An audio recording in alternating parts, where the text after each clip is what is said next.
Should you learn Python in 2023? The answer is yes, unfortunately. What you need is a scripting language in your toolkit. And really, when I Google for what is the best scripting language in 2023, I see the list of languages. Most of these are not scripting languages. So Google doesn't really have a good answer to give.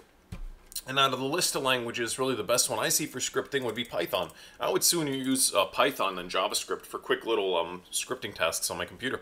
And also, Python can do other things besides just the quick and dirty little scripting things. So, you need a scripting language, and what is a scripting language? Well, it's a little language that you can kind of interact with and write quick little programs. Generally, that's what I would use it for writing small little programs to test out an idea, prototype something, or if you need to do a quick statistic on a data set or something, you don't want to sit and write some big complicated C++ logic for that. You'd like to use a scripting language that has maybe some nice libraries, so you could just really quickly import your data set and do a little math on it and get a result.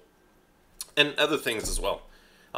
Do some manipulation of files on your computer, whatever it may be. Scripting languages are good. And so far as what I can see out there in 2023, Python looks like the best one for these sort of use cases.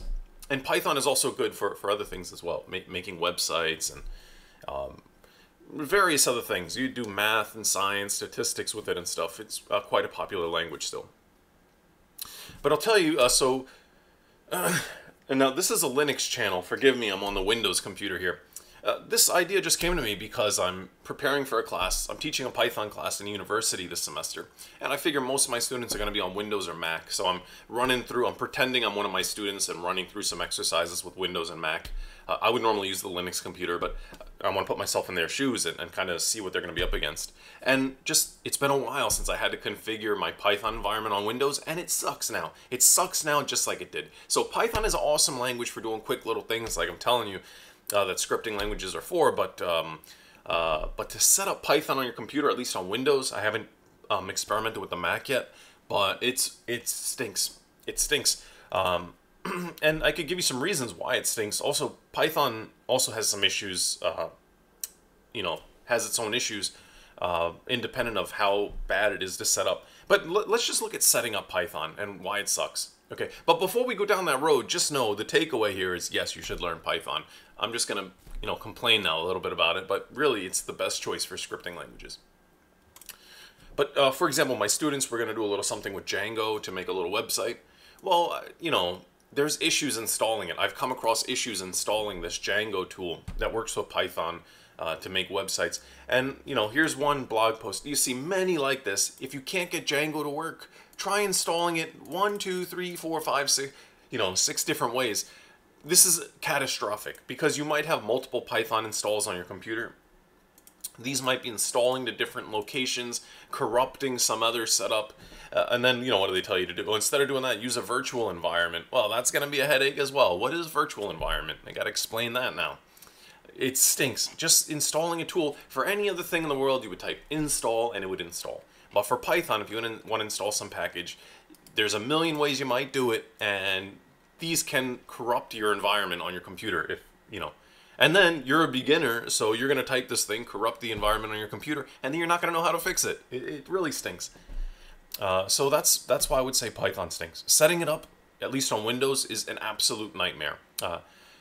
You can go ahead and try on your computer, try and install Python, try and run some Python programs on your computer, and I guarantee 75% of you who try will have headaches doing it, and it's a problem with Python, and I'm not sure what the solution is.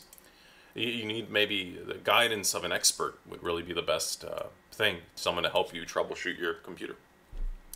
Anyway, the last thing to say about Python is there's this issue of dependency hell.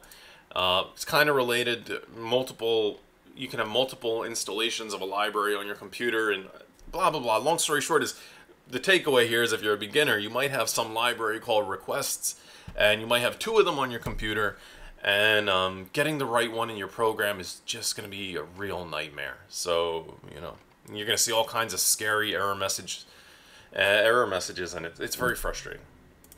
And then the other thing about Python is they have this thing like global interpreter lock. If you're a beginner, this may be not going to affect you, and if you're just doing simple things in your computer, it won't affect you. But it means the Python language is kind of slow, is the takeaway.